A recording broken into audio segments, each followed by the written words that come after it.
Aloha, Your Excellencies, distinguished delegates, ladies and gentlemen.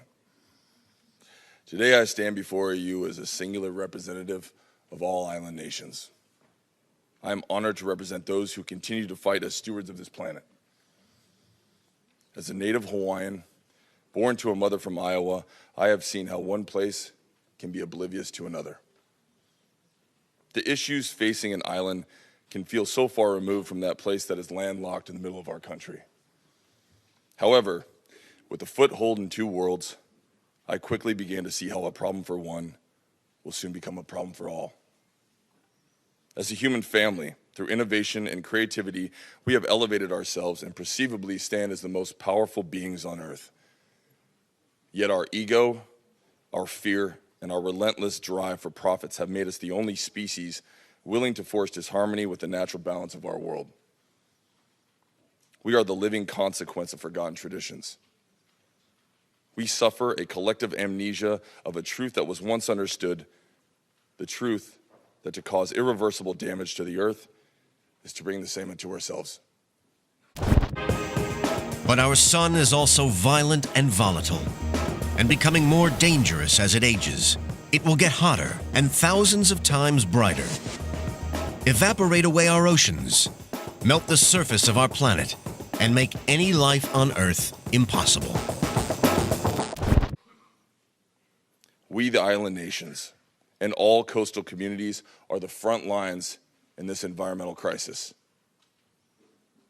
The oceans are in a state of emergency. Entire marine ecosystems are vanishing with the warming of the seas. You literally see two corals attacking each other. And so corals do this in a competition for space. The space is very limited on coral reefs. So the coral on the left, you can actually see that it's flashing its tentacles at the other corals, trying to sting it. Then the coral on the right, so it's basically expelling its guts onto the other coral, and it's actually starting to digest the coral on the left. It wasn't long before the team found coral scars, the telltale sign there were crown of thorns nearby. The starfish typically feed at night. During the day, they're often hidden away. And other feral and invasive creatures that are damaging the environment in Australia. And as the waste of the world empties into our waters, we face the devastating crisis of plastic pollution.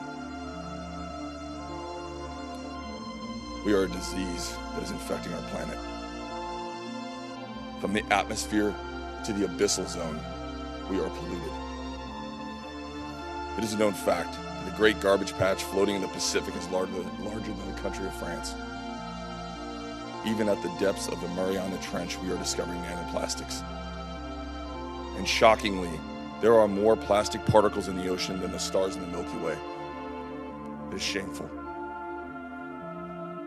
Yet the greatest threat to small island developing states is the fact that entire islands are drowning into the sea due to the enormous volume of emissions generated by the first world countries. Island nations contribute the least to this disaster, but are made to suffer the weight of its consequences. Our governments and corporate entities have known for decades the immediate change is needed, yet change still has not come. And when the front line is gone, we are doomed. There is no undoing. If you continue to watch, unsympathetic to the issues of island nations, this realization will soon come.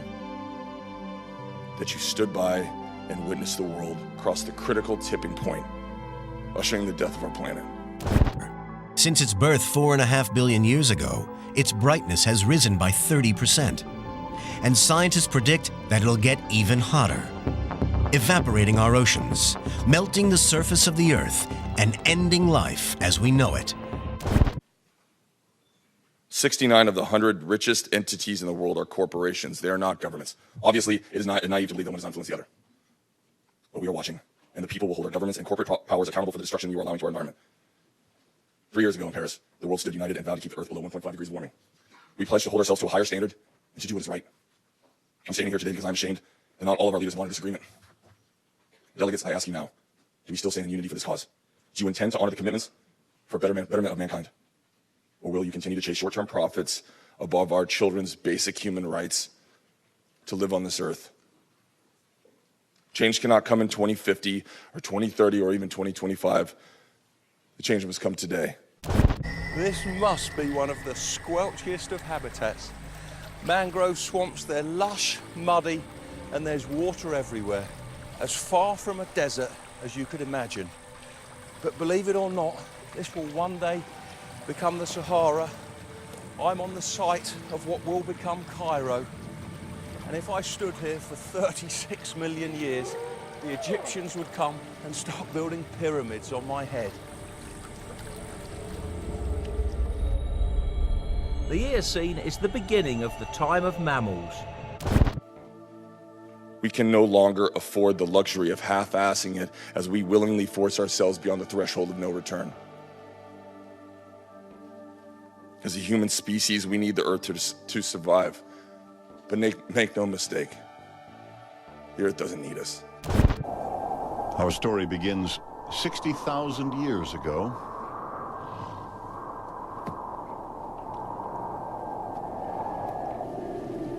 Down from the north swept a great tide of ice.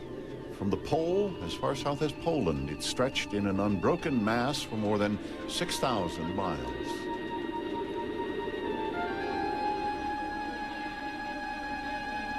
Locked in this icy mass was so much water that lakes, rivers, seas, and oceans dried.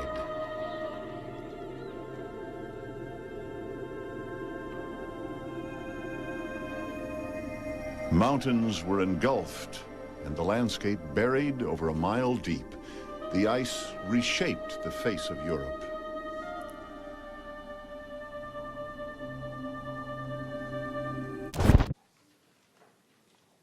We are demanding global unity for a global crisis to once again bring harmony between mankind and the natural balance of our world.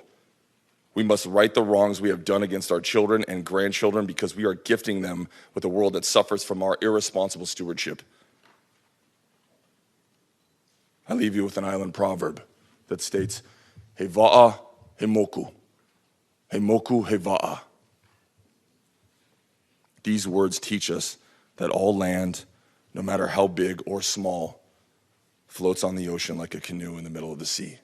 My fear is that the whole island will become so overly populated that it will tip over and capsize.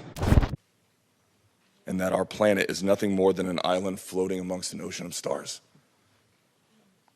Life on a floating vessel has limited resources. It requires strict conservation practices and carefully planned navigation to ensure survival. We must work together as a global community to best steer our canoe in the right direction, the direction of a healthy and abundant future on Earth that we call home. Mahalo nui loa. Please join us, the Samoa Pathway, in unified commitment to protect and heal the planet. This is for all of us. Aloha. But how? We know when the sun was born, how it nurtured us, and how it has also thrown a fair amount of danger our way. But that's nothing compared to what happens to life on Earth as the sun heats up and dies, unleashing an inferno that will threaten the survival of humanity on Earth. Kukiai Mauna!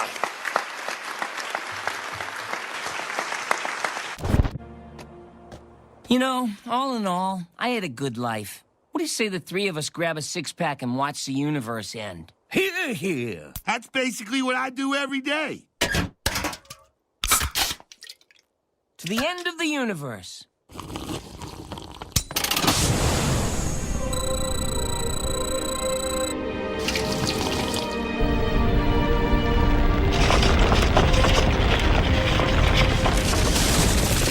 So long, Earth. Thanks for the air and whatnot.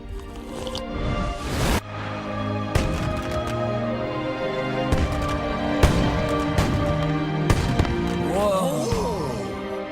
Hey, What was the purpose of life anyway? Who knows? Probably some hogwash about the human spirit. Sounds about right. The stars are receding. All the vast emptiness. Yeah, I can take a hint.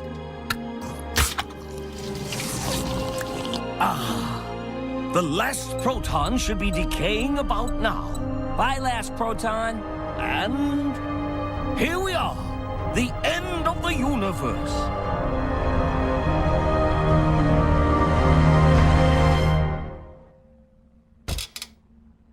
Well, now what?